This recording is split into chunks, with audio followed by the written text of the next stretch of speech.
e para dhe më rëndësishme është dorëheqja e Edi Ramës si kryeministër, dhe dyta që shprehet nga thirrja Rama-Burg-Berisha-Burg, është jo vetëm një ftesë për SPAK-un që të bëjë detyrën e vet, por është njëkohësisht edhe një mllef ndaj një sistemi të vjetër dhe të komprometuar politik, cilit vërtet i ka ardhur fundi, siç thonë dhe qytetarët në thirrjet e tyre, ju erdhi fundi.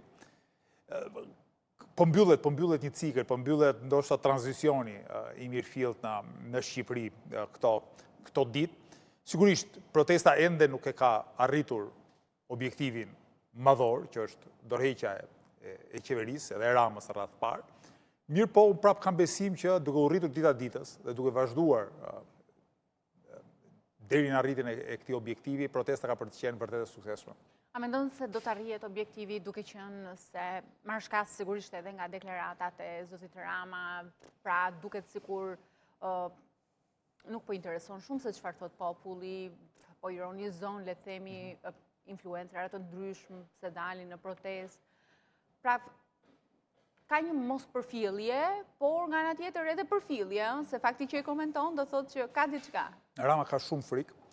Sigurisht nuk mund ta pranoj haptazi që ka frikë, sepse do merrte fund për 2 sekonda pushteti i tij. Kështu i ka zgjedhur si taktik që të bëj bullizuesin, arrogantin, për treguar që është i fortë.